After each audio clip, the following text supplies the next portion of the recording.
There's one book that kind of straddles beautiful part of, say, the philosophical heart of Hinduism, the Upanishads, as well as some of the storytelling part. And that book is very famous, and almost all Hindu homes will have that book, the scripture.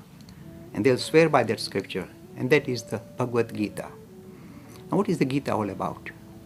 Now, Gita is a story, is a conversation that takes place in the story of Mahabharata.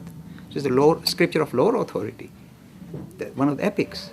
And yet the material the Bhagavad Gita possesses is highly philosophic. It is like Upanishad of the Vedas. So it's a very good way of straddling the scripture of authority and the scripture of less authority. It straddles them, Bhagavad Gita.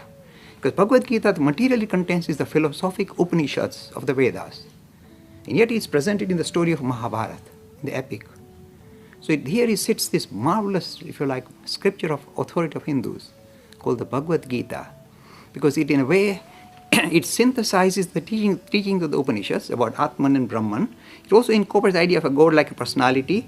It incorporates the idea of how to live our lives. It also incorporates the idea of how to be spiritual using different methods. This is the speciality of the Bhagavad Gita. In the Bhagavad Gita, you find the idea that you can be spiritual using your intellect. Just imagine, just the intellect. You can be spiritual through selfless activity. You can be spiritual through devotion, nothing wrong. Suppose you are devoted to this idea of high ideal of, say, you love Ram, good for you. You can be spiritual by aspiring to Ram. So this Bhagavad Gita, in a way, is a very beautiful text which allows us, it's a book of pluralism, many different ways of becoming spiritual. Through knowledge, through devotion, through yoga, meditating what is your essential nature, looking inwards, or through selfless activity. All these things are, in fact, contained in the Bhagavad Gita. That is why the Hindus will swear by the Bhagavad Gita. It contains, if you like, the gem of the Hindu tradition. It contains the synthesis of the Upanishadic philosophic teachings of Atman and Brahman, and also makes them accessible to the common man. Saying, how do you become spiritual? Forget about, worshipping. Suppose you don't like to go to temple. Suppose you just want to do selfless service. You like other human beings. You want to help them. Do something for them. You're being spiritual using that method. Suppose you're highly intellectual, then through power of intellect, you can suss out the nature of reality. All these things are contained in the Bhagavad Gita. So that is why it's a very powerful text. And it straddles the scripture of authority as well as scripture of lower authority, the epic. It straddles both these strands. I just introduced two words that I had mentioned. The scripture of authority are given a special title called Shruti. And the scripture of lower authority are given a title Smriti, means man-made. Shruti means kind of philosophic, discovered by the rishis, encountered by the rishis. The Shruti scripture are the scripture of authority.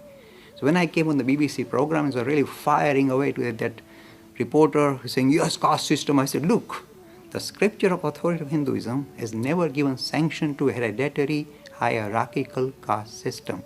The only comment in the Vedas about caste is simply division of labor based on your ability, which every modern society adopts. Nothing wrong with that. Depending on your ability, you choose that profession. That's all it says. It doesn't say you are higher, lower. It doesn't say this is hereditary. Your forefathers were like, you must be like that. It doesn't say that. Your forefathers may be farmers, but maybe you want to do medicine now. Nothing wrong. Division of labor based on your ability, your temperament, is the only comment of caste in the scripture of authority, the Rig Veda. But the other scripture like Manusmriti say, oh, hereditary hierarchy, that is sell by date is gone long time ago. It is an excretion of Hinduism. The Hindus have moved away from it. There are some blue bottle reporters who love to sit and wallow in it. So be it. Free e-learning course in Hinduism. To register, please visit www.hindu-academy.com. Talks on Hinduism.